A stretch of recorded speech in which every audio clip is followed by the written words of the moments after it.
Chronicle of my journey. Today is chemo day 4. It is Thursday. This is the last treatment of the adriamycin, the red devil. So our plan now is to wait 2 weeks and we will switch to the Taxol. I think I've been saying it wrong this whole time. It's not Toxol, it's Taxol. So I met with Dr. Park today. I got a chance to talk to him, and we're still on par for the plan. So in 2 weeks, we'll switch to the Taxol, and we'll do Taxol every Thursday for 12 weeks. I didn't get to meet with Dr. Gower because they said Thursday's not her day. But she is supposed to be getting with me to schedule the pre-op and the post-op dates and schedule the surgery. Which, in my head, now I'm counting 12 weeks out from today, right? Today is the 10th. I've counted that well over into January when I will be finished with the Taxol. And then we will do the surgery. Nothing has changed. I take it back. They changed the medicine, not the nausea medicine. They took that away and changed it with something that started with a C. I do have a headache, but it's not like excruciating like it. It's not Phenergan. It's not Phenergan. Whatever that other one was. That medicine would spark a headache that would take up my whole head. But today, this medicine, it did fairly well. I have a headache and I'm tired. That's about normal. I didn't see a lot of changes in the symptoms other than that I don't have that headache like I normally. But I'm still tired. So I'm about to go lay down and take my nap. Everything went well today. I took Tylenol, so maybe that'll kind of lighten up the rest of that. So when I got home, I took the Tylenol. They didn't give me none at the hospital today. Last time I asked for it, and maybe this time I just maybe forgot. Because I was talking to Miss Linda. Y'all, let me just say that this woman came into my room. She was my nurse, so she was administering my medication, and she just was talking in general. But she realized that I was a child of God. I don't know what was said to make her communicate with me in such a manner. But she started to minister to me. I can't remember. And I'm not saying that like it's a bad thing. I'm just saying I don't even remember at what point we slipped over from medicine talk to the love of Jesus Christ. Honey, this woman ministered to me and touched my heart so deep. She shared her testimony with me. And it really was all I could do not to fall out and shout in that place. I'm telling you, an amazing spirit. A woman that has been through some things, honey, and got back up, and got knocked down, and got back up, and got knocked down, and got back up. When I just tell you, when she finished talking and I was talking, honey, tears is rolling down my face, and she's rolling down, and honey, we try and pull ourselves together. A beautiful spirit. You all please send some prayers to Miss Linda. I didn't catch the other lady's name. She was talking with me, but she's got some things going on, and God can fix that. And she was talking about her child. Lord, just send some prayers to that nurse. But Miss Linda really rocked the house tonight. So I'm in awe. The last time she came, and she wasn't my nurse, but somebody has to sign off on you getting these medicines because they're so hard on the body. So Miss Linda is administering, but somebody has to come off and witness that Miss Linda is actually administering the medicine. So they're doing all of this paperwork or whatever. So Miss Linda, I had met her previously because she was the one doing the sign off last time, but this time she was the one doing the administering. So we got a chance to talk and get to know each other a little bit. But anyway, pray for Miss Linda. Her spirit is amazing. Her testimony has floored me. When I tell you, and she drawing strength from me, and I'm drawing strength for her. from her. It's amazing. Now, I don't understand hate. I don't understand hate because we all have adversities we have to overcome. We have to do things that we don't want to do. We don't want to get cancer. We don't want that. We don't want our grandmothers to die. We don't want to lose our possessions. We don't want to be sick and die. But we have to, because the process is necessary to get you to the next level. Whether you want to or not, it's going to happen. It's up to you how that process go. You could be bitter about it. You can resent God. You can fight with God. You can do all that. But at the end of the day, you still will comply with his will, period. He going to force you one way or the other.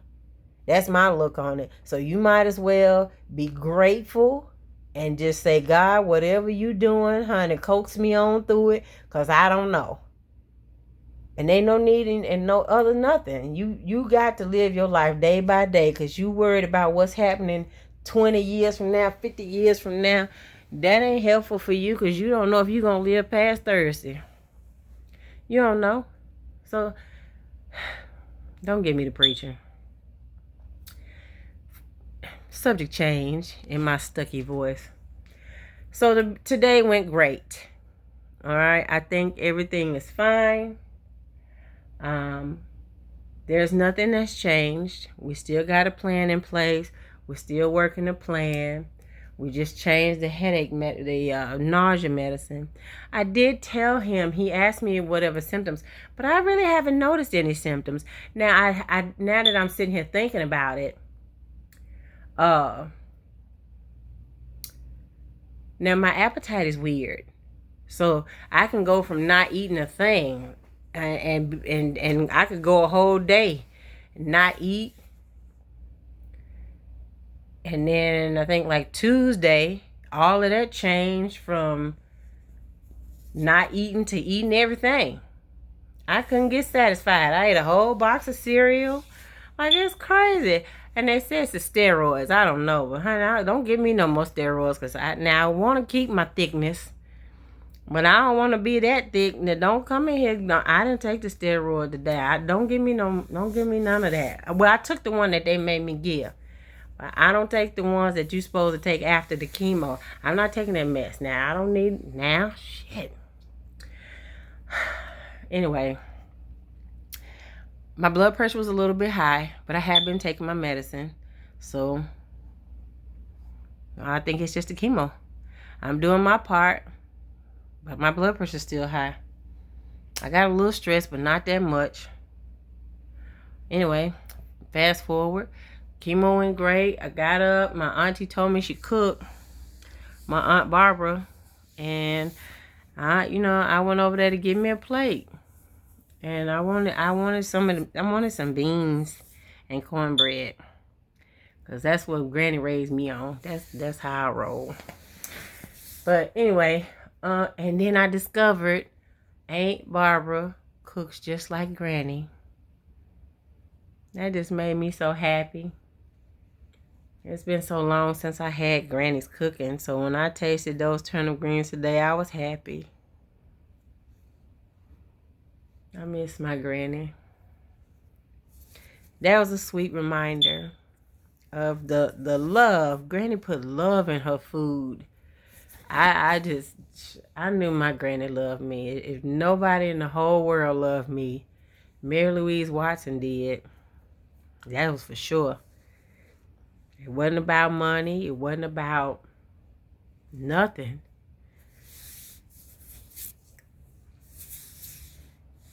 I've been missing her for a couple of days, to be honest. So to taste the turnip greens today, I miss Granny. Anyway, that's the end of the journey. Y'all have a good day. Have a good weekend. Be safe.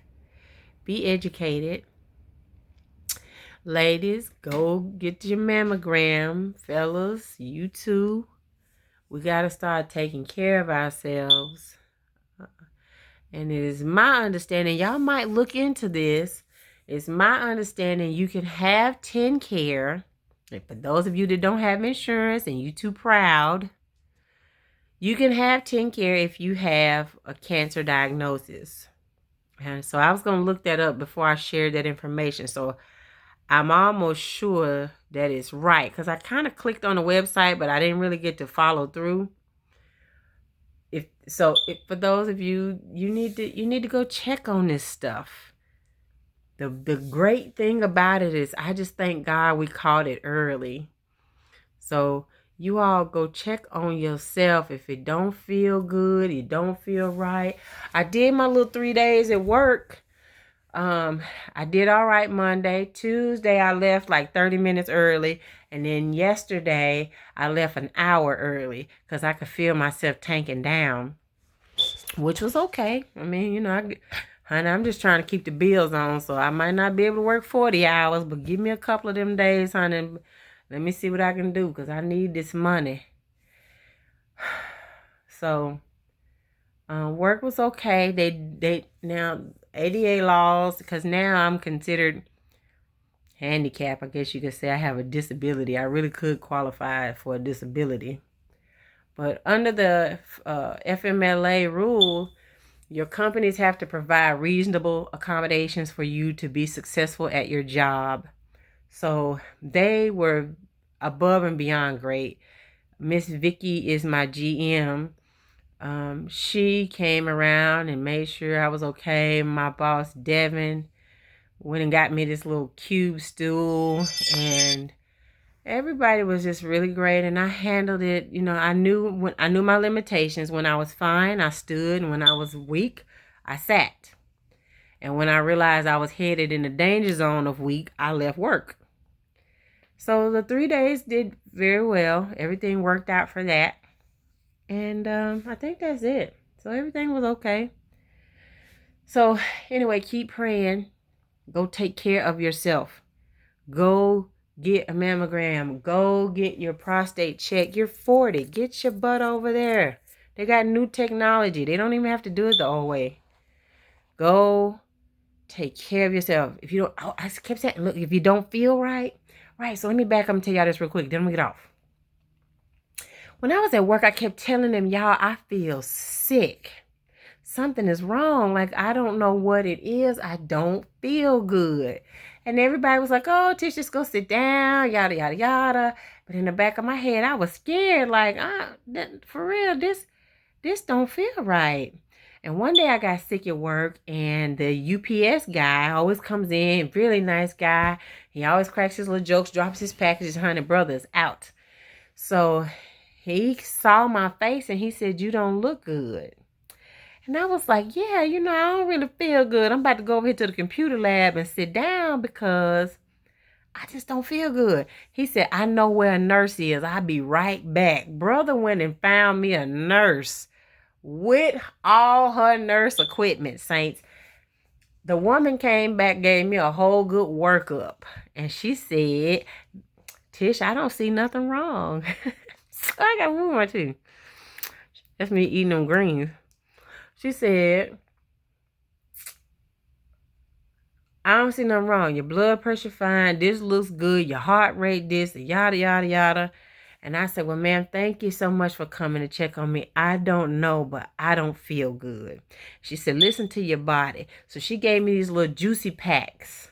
You squeeze them over in the water and shake the water up. And this stuff is supposed to be like high power, because then she reverted to, you must be dehydrated. And I was like, I don't think that's it. And in my head, I didn't say nothing because, I don't ever want nobody to think I'm trying to cut them off. I ain't trying to do none of that. Yes, ma'am. Thank you. I drank that water, but I had been drinking water like crazy.